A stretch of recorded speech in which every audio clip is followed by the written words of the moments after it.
This is that shopping center out in the Northridge area where the Bullock store was. This is the parking structure, but the interesting thing is, and we've been kind of watching this off and on for the better part of an hour, you see some rescue workers on top of the parking structure. There's the camera, there they are, right there's the camera. Now they have been working in that area, as I said, for the better part of an hour, which would lead one to believe that they're looking for someone or something down there. We have one man that's under a parking structure, a crush injury. Yeah. I think he's right below you, Jerry. I think he's right here. Yeah. This way, there's no way. I don't know if Captain Bob has any information on that at all that you could shed any light on this. Chuck, yes, I can. They've actually been working up here for the past 3 hours. This three-story parking structure collapsed here in the Northridge Shopping Center with the initial shocks. And when we first came over, probably about 7, they were working then trying to get down through the layers of concrete that have collapsed down upon themselves. So they obviously have some word, or maybe they are in voice contact. We haven't been able to confirm that with people that are trapped here. Get some pry bars. Let's get this. Pry bar? Yeah. Jumbo bar? They looked like they were passing packages. Could have been bandages, could have been first aid kits.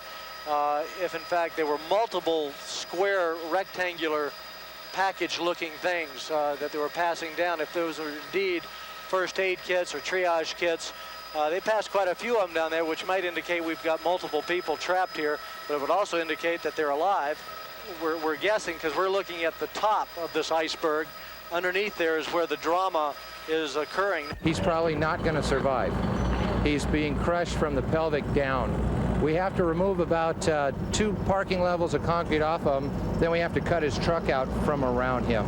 His legs are trapped about mid-femur there.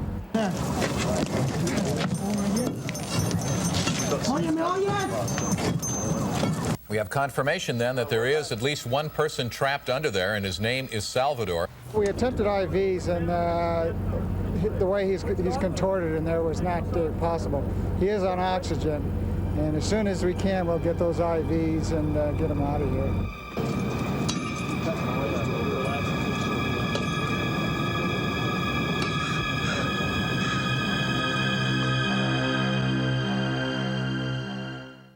I was almost flung out of my bed.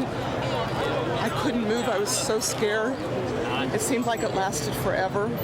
Right now we're waiting for another update from some of the scientists here at Caltech, but I have to report we have a name for this earthquake. They have dubbed it the Northridge Earthquake, magnitude of course 6.6 on the Richter scale.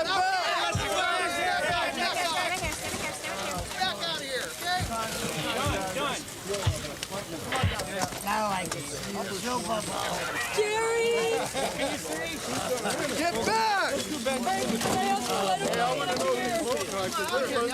You couldn't get out of the back bedroom? We couldn't even move. The floor was moving so hard we couldn't even move. I mean, I was thrown out of bed, and that's all I did. It was so scary. Our house shook, our bed collapsed, our dresser fell over onto us on the bed.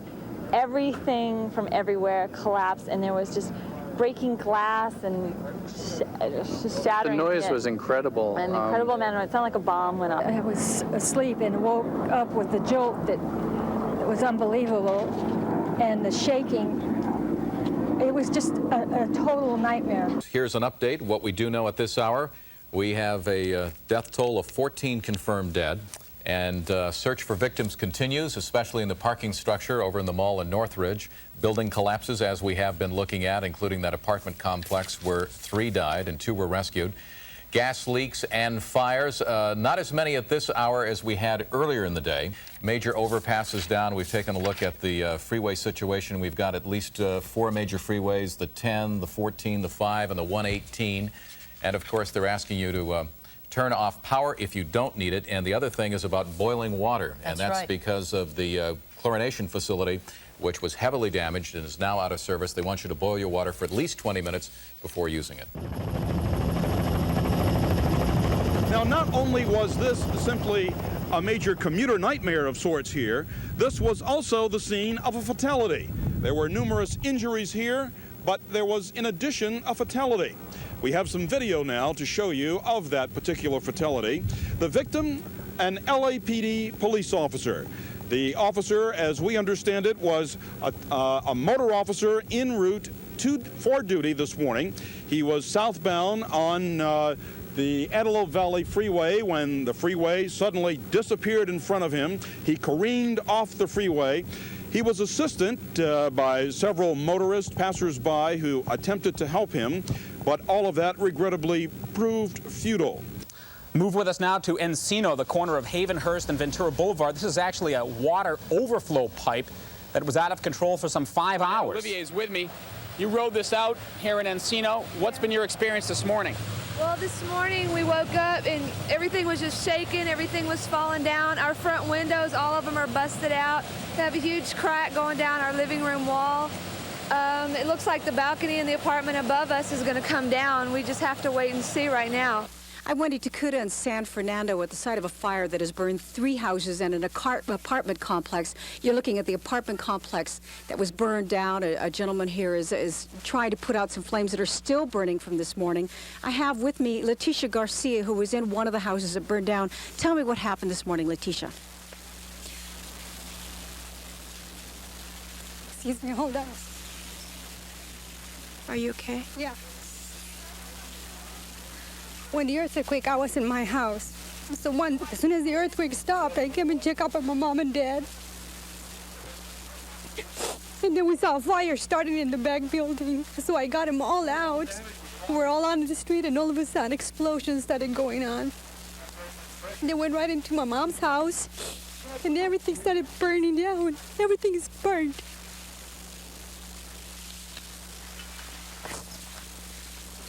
Your sister owned 3 houses? Yes. My mom's house and my brother's house burned. There's 3 families out now. They lost everything, everything. I don't have anything left. You weren't able to get anything out of the house? Nothing. They're all out in their pajamas. They don't have anything. So you just left the houses and you had to turn around and watch what happened then, huh? Yes, we couldn't do anything. We just watched everything burn down.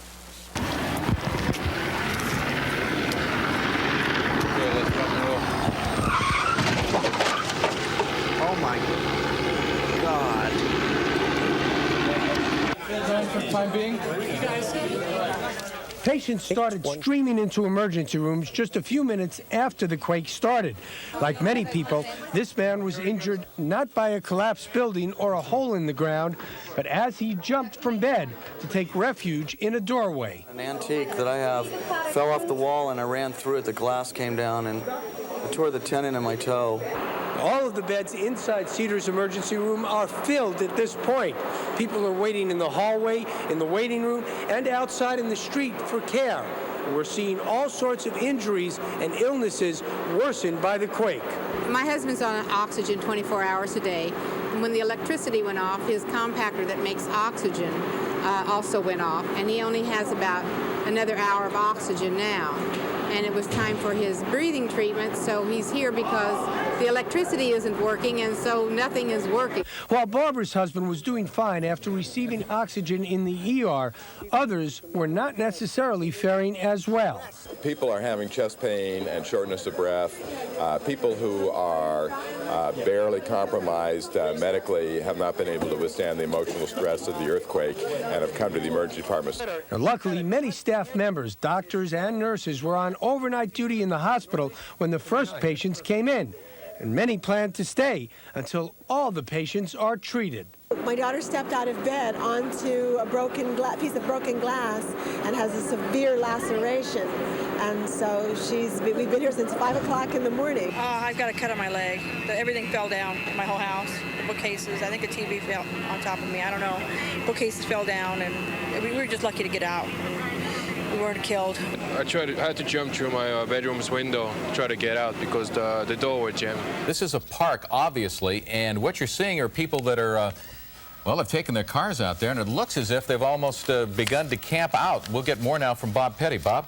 Yeah, Chuck, this is Lanark Park, Strathern and Topanga Canyon Boulevard out here in the West Valley. There's several large apartment buildings at the top of the picture. The cameraman will pan up and go wide a little bit. There are about a dozen or more apartment buildings immediately adjacent to this park, along with other residential areas. These people apparently have taken refuge in Lanark Park, possibly because they've had some structures failing around them in those apartment buildings or just because they feel safer outside during these many aftershocks that we're experiencing. We are at the Northridge Manor Apartments, one of the most hardest hit buildings in this earthquake, and we have an update with Captain Wade Jones. Captain, if you could step over here, please. What is the fatality rate at this building right now? Well, it's unconfirmed at 9, but we're not sure how many more fatalities we're going to find. So does that mean that you are still searching? Yeah, primary search is still going on in the building right now. We have a strike team that's on scene from Orange County, and they've started in a portion of the building that we've not been able to attack as yet. But it's a slow process now, just trying to find the people that may still be inside. Do you hear any voices? Are there any indications? No, we're not hearing any more voices. Now it's just a slow process of going from unit to unit to try and find the people. The people that were on the first floor, we're actually having to dig through the concrete between the second and first floor so we can find them. And that's what we're finding right now. This is a picture from Granada Hills. This is the one at Rinaldi and Balboa that we've talked about. Take a look at the street here and how it's buckled. The best picture you can get is from the air here, because we've seen this at street level all morning and never really understood the magnitude. I don't have to say much, quite frankly. The pictures speak for themselves. Behind me here in the 11,000 block of Balboa, north of Rinaldi, is a gas main that broke shortly after the earthquake. I'm going to step aside for just a moment so we can speak with one of the residents who witnessed this, or heard it anyway. Nancy Bunner, you heard it after the earthquake. Can you describe exactly what happened? Well, it was about 15 minutes after the earthquake, and we were looking out our window, and everybody was asking if everybody's okay. And a water main had broke, and the water was just so powerful. It was like the river. It was like a river here. And then I kept looking out the window because I didn't know whether we should leave. I didn't know if the water was going to get in our house. I didn't know. We kept on continuing watching. And then all of a sudden these trucks started driving up the street, and a big wall, like a water main, broke, and it was shooting up, and I think it stalled their cars. And when their cars went to start back up, the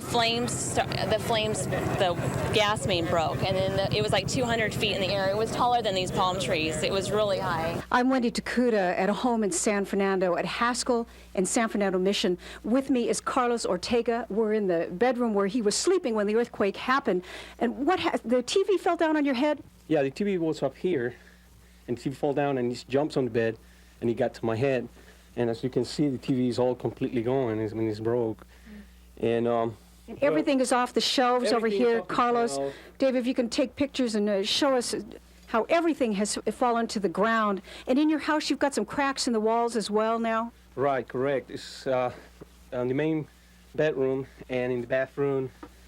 And there's some cracks outside, too, in the house, in the bathroom, too. Right now, we're looking at another one of the bedrooms. This is my son's room. Where also the TV flew off. He was trapped in there because of the the mirror, and all these dressers just went into his bed, and he was sleeping. So, and the baby was in the other room, which we couldn't get it out because, I mean, it was so dark, no light, no electricity, no nothing, and I mean, I really thought it was the end of the world. But everyone is safe. Thanks God, yes. Let's take a look at some of the other damage. This is the baby's room here. Yeah, you can see the. She was in the crib, and she was crying, and I mean, she was petrified. Maybe, Dave, you can show us here. This completely has fallen over here, the chest of drawers. Right. And follow us over here. The crate was kind of far away from down there. You were saying, Carlos, that you thought it felt like the end of the world, huh? Oh, yes. Yes, believe me. I've been in earthquakes before, but nothing like this. Okay, this is your front room over here now. Yeah, this is the living room. Mm-hmm. Let's take the camera over this way. You can see things have fallen. All the fireplace tools have fallen, pictures hanging strangely off the walls. All the items have fallen off shelves. This is the kitchen that we're looking at over here. Right. As you can see, it's nothing on the shelves. Everything is on the floor. And, well, now I guess we're going to have to start again. And once again, we have this live rescue attempt, which is going on. It's probably in its 5th hour now, if not a little bit longer. We have one man who's down there. He was sweeping out the parking structure at the Northridge Fashion Mall, and he is in the cab of the little sweeper. And we understand that there are some fire rescue men who are down there at the same level that he is now, and they're trying to get the debris off of him. And in order to do that, they've been sending down airbags, which they inflate, that hopefully will lift the concrete, but they have to do a lot of shoring up. And the thing that makes this so dramatic is the fact that we do have aftershocks, and the one thing you don't want to happen is have an aftershock which would in any way move the rubble that's there now, and of course the shoring up which they're doing, which we can't see. Oh, we're rocking again. We're rocking and rolling again. Yes, that was the largest aftershock that we have felt since the original earthquake at 4:31 this morning, and this one coming at about 12:46. That was a good one. I tell you, it took my breath away. Here, we watched all the lights move around in the camera here, and you can see it on the seismocam. That aftershock brings out an interesting point. There's Bob Petty, and once again, he said when you have these aftershocks, you see this smoke, which is from the debris, falling rocks and whatnot.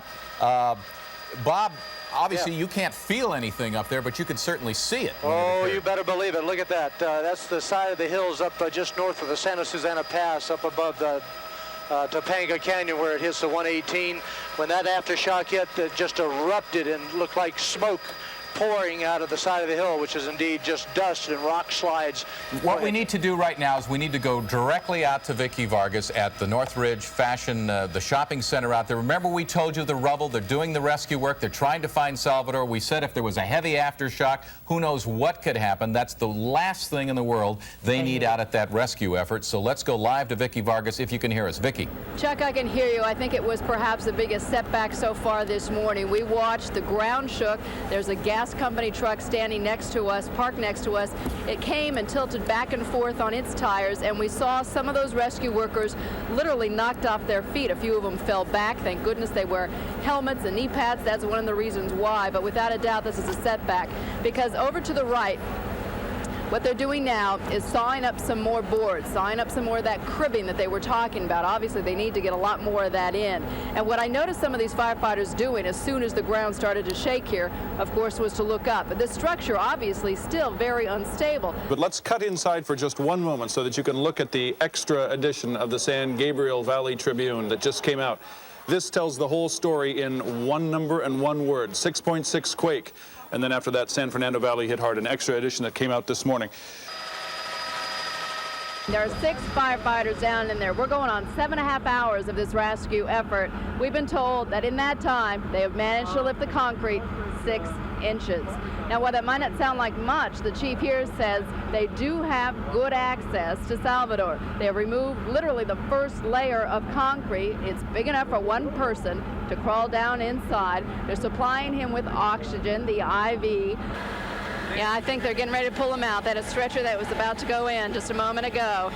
They look like they may have a backboard, and there is a flurry of activity right around the opening where the rescue team had gone in.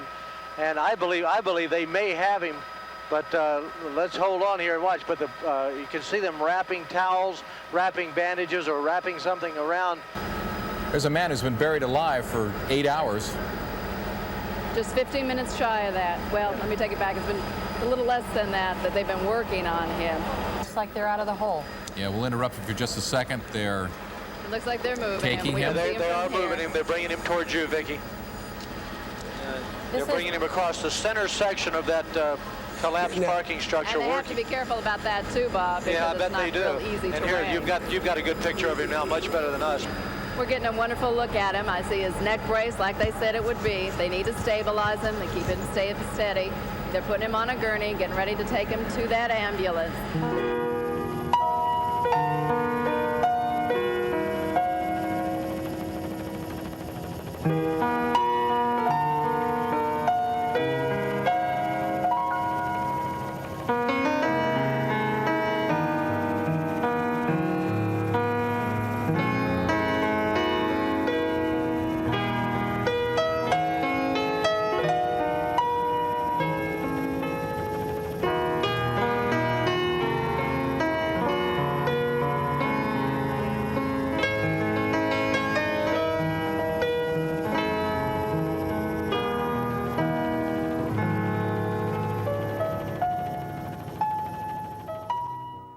The City of Los Angeles Fire Department, once again proving how good they are. Second, your impulse, quite understandably, is heartbreak for the people who have lost their homes. And our first concern is to prevent the loss of life. There's no way that words can express how you feel, what you say.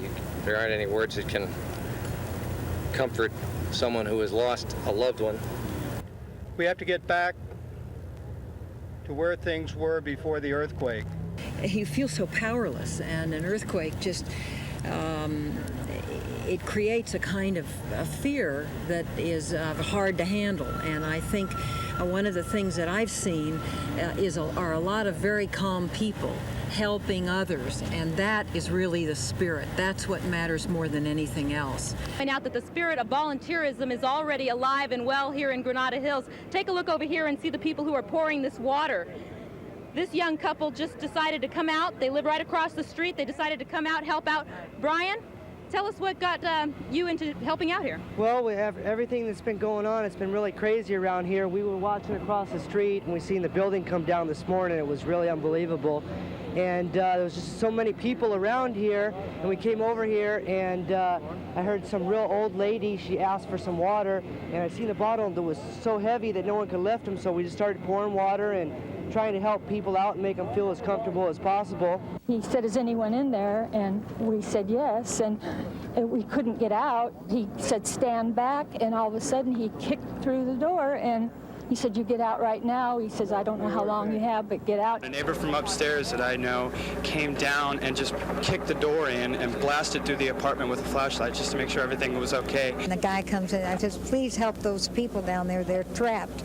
He said, I want to get you out. I said, no, get them.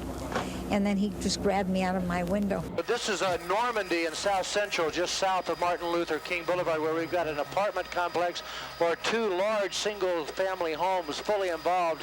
Again, with no telling whether it's directly related to the quake, but as all of us know, the shock of the quake knocking about the gas lines can cause damage later, especially when we have these series of aftershocks later. This is about 2 blocks south of Martin Luther King Boulevard, right on Normandy. Let me get around to this side here. Maybe I was wrong about the 2. It appeared to be 2 as we came up. As you can see, it's a fairly large, older home that appears to have fire escapes on it, which means it's probably a multi-residences, a multi-family residence inside that. But the front of it seems to be fully involved inside, although the smoke is white. The firefighters still have not totally ventilated the roof to be able to get the water inside, so it's not the total knockdown white that you see. It's still a boiling, burning white smoke from fire inside that building. About 2 blocks south of Martin Luther King Boulevard, probably a direct relation of either the quake or the aftershocks knocking about the gas pipes. We have President Clinton who's talking right now about the Southern California quake. All of us should be very sensitive to what they are going through now. I know the rest of America will offer them their thoughts and their prayers tonight, and will support our common efforts to help them to recover from this tragedy and to get on with the business of rebuilding their lives. The assistance here will be short-term to help people get through the next few days, but there will also be long-term work to be done, and we expect to be involved as full partners in that. And we've just seen something else cross the wire here. San Fernando police have imposed a curfew. They declared a state of emergency in that city, in the city of San Fernando. There'll be a curfew from dusk to dawn in that city. You were in that apartment building, the one that is now about a story or two lower than the one next door to it. Why don't you tell me what happened? Okay, there was a large earthquake. It started out as an average earthquake, and then all of a sudden there was a big jolt from underneath, and the room just kept shaking, and everything was flying all over. The television, the VCR, the dresser came down, and I could not get out of bed, and I'm living with my boyfriend, and we both were stuck in bed as the bed was rattling. You were on the 3rd floor? Mm-hmm. Yes, which is now the 2nd floor. The 3rd floor was as high as that building right there. Once we hit the ground, we realized that the carports, which had my car and his car, were no longer there. The 2nd floor had now been on the ground. As you can see that it's lower. And at that moment, I realized that the people on the 1st floor were probably squashed because there was nothing left of the 1st floor. So he got me out safely. and he went back in and was able to help at least 4 to 6 people come out. And by knocking down their doors, because as we were walking out, all we kept hearing was, "Help me, please help me," all over the apartment complex. I'm Stephanie Frederick in Sherman Oaks, where an apartment building has virtually lost one of its floors. This used to be a 4-story building. Now it has been reduced to 3 floors. Let's just take a look at the damage. This used to be a driveway. Cars used to drive through here, but no longer. Now there are cars, about a dozen or so cars, from what we're told, trapped underneath, crushed underneath. A gentleman who lives here is Tad Myers. Tad, tell us what happened. 4:30 this morning, we all got woken up, obviously everybody in LA, tossed around the room like little kids. Finally when it stopped, we just grabbed some robes and went out in the hallway. It was pitch black. Ran down the stairs and got out the front door because the seam had split between the door and the panel. We could walk right out and had to climb up. Instead of climbing downstairs, we had to climb up like 3 feet of concrete. Water main busted. We got down the stairwell and this door was cockeyed off the hinge, and we just were able to crawl out around the side, and there was like glass and metal everywhere. Just stepped up and got out here, washed our feet off in the water down here in the street. Now there were some other people who got out too. Did everybody get out? From what I understand, everybody got out safely. There were no injuries, fortunately. And how many people were in the building? I think around 20 to 25 people live here. The death toll now as high as 29. Hundreds of people were hurt, and the search for survivors continues, especially in an area of Northridge. Again, we're seeing sporadic fires all over the area. Okay, right now let's go back live out to Fernell Chapman. Fernell? Well, Chuck, I am here at the intersection of the Golden State Freeway and the Antelope Valley Freeway, which collapsed. The story there we've shown you several times now. The story we have not shown you is behind me. Look at the traffic there. This is a holiday, and the traffic here is still monstrous. What you're looking at is Old San Fernando Road. That's the road, that's the only accessible road at this point to take you out of the San Fernando Valley and into the Santa Clarita Valley or beyond. I'm Laurel Erickson. We are at the corner of Sherman Way and Balboa, where a gas station has just opened up an hour ago, and it is bedlam here as people are trying to get in to get gas. If you look back there, all of the traffic waiting for gasoline, backing up traffic on Sherman Way. All these people waiting to get in, and that's not the worst of it. You just, Lou, come on over here. Are you waiting for gas? No, for that, yeah. Air in your tires? And how long have you been waiting? 10 minutes out here in the intersection, really. Thanks. Let's go back over here, Lou, and we'll show all of these people here on this side. And if you look over there, there are 3 or 4, 5 lines of people. They've been waiting as long as a half hour, 45 minutes for gasoline. When the story of the 1994 Northridge quake is written, one of the few bright spots will no doubt be the fight for survival of this young man. We know him now as Salvador Pena. And as you just heard, he fought for his life for some 6 hours trapped under concrete. He was airlifted here to UCLA Medical Center, to a trauma center. He is in the emergency room now undergoing surgery. Let's listen to a hospital spokesman update his condition. Salvador Pena is currently in serious condition at UCLA Medical Center. He suffered very severe crush injuries to both legs, as well as some spinal injuries, including a partial dislocation of the spine. He also suffered severe lacerations. He's in the process of being taken to the operating room for surgery, and we should have some more information after that's completed. Have they had a chance to give a prognosis, or is it too early?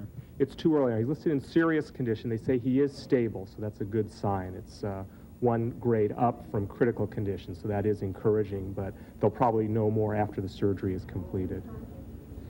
Now again, they say that Salvador Pena is here. He has been upgraded from critical to serious condition, but his injuries are considered life-threatening. His legs were basically crushed. He had spinal injuries and lacerations, but he is conscious and is apparently speaking to doctors and family members.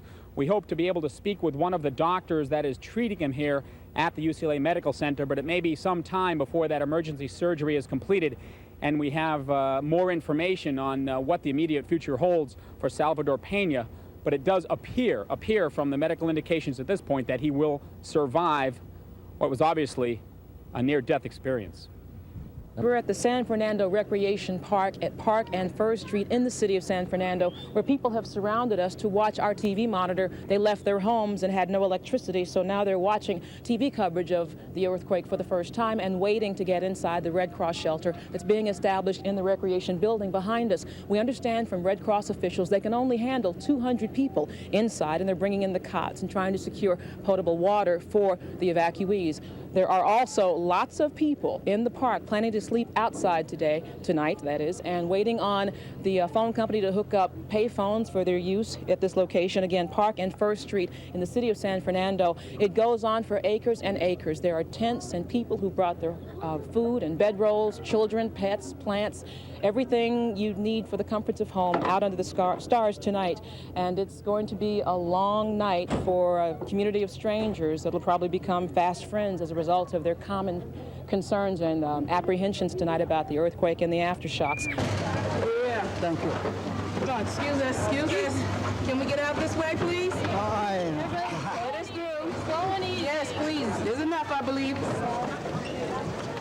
Remember, there's only 5 gallons of water per person. That's your bottle. You're looking at the scene inside of a Ralph's supermarket in Panorama City. We're on Van Nuys Boulevard, just a little bit north of Roscoe. This is in the heart of the San Fernando Valley, northeast San Fernando Valley, one of the areas hardest hit. And right now, people are in line making a rush on the supermarkets. Ma'am, water, flashlights?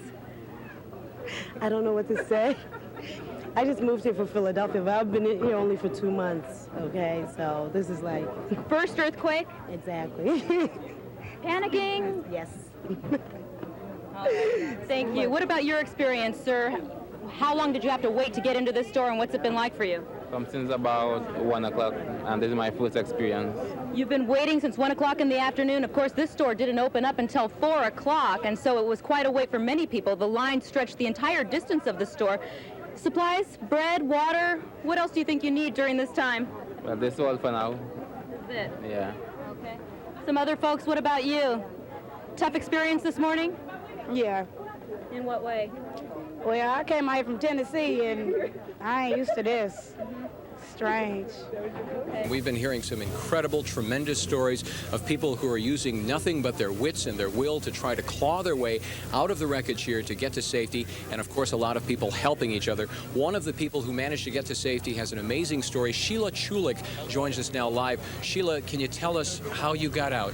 I know it's we're hearing some tremors here, and it's kind of making you nervous. Can you tell me about what happened to you this A morning? little bit after about 4:30, the building started to, like somebody lifted it up and put it down, put it out like this, brought it back again, and the furniture started to fall, smashed me across the face, got from underneath it and crawled across the room into the hallway where it dipped down about 4 feet. And then I crawled over and got a light, got a robe, some earlier pajamas, and then I got out and there was a man stuck, so we clawed our way through the hallway and tried to open the doors. And Pitch dark conditions. No light, no nothing. So he said, come over here. So I pulled him from underneath the coffee table, and there's some balconies right here, and we jumped off the balcony as it was falling to the ground. How far did you fall? Probably about 5 to 8 feet. Landed on my spine, but then I was too scared to lay around and figure out if I was hurt or not, and I came out here and squeezed through this gate right over here. And it just the community people coming together and talking and being supportive. We got to know our neighbors, and I'm so sorry it took something like this for us to know how nice everybody is. I'm wondering, too, what these people are going to do about clothing, because obviously... Quake, by the way, we're going one right now. Yeah, we've got one right now. We're seeing one right now. We'll show you you can see the mass of the trucks. Yeah, you sure can, and we can sure feel it here in our studio. We're rolling back and forth. The lights are moving back and forth in the studio. We're in Burbank, and he's out in the Northridge area, probably a distance of, what, maybe 15 miles away? Yes, and on our split screen, you can see our seismic cam at it again, just rocking and rolling with this latest aftershock. We have been able to identify through 3 separate searches of the structure throughout the course of the day, 14 persons lost their lives in the building. Can you tell us now, do you believe still that there are people inside the building, and if there are, where might they be? It's hard to answer that yes or no. If they're in the building, they're most likely on the first floor, which has been compressed by the second and third floors above. Again, as I said earlier, the search team, the urban search and rescue team that's on the scene right now, has canines that are trained in live find search. We won't know until they complete a thorough technical search using their canines and their electronic listening devices if we have anyone left inside. I spoke to President Clinton this morning. He pledged his full support and said he would call a state of emergency approximately this time today. As we have all seen or heard on the radio, the damage to our city has been extensive. We are not yet able to determine the amount of the financial loss, and this assessment will go on for several days. Acting on the advice of Chief Willie Williams, I have declared a local state of emergency and have issued a directive to initiate a curfew beginning at dusk tonight and concluding at dawn.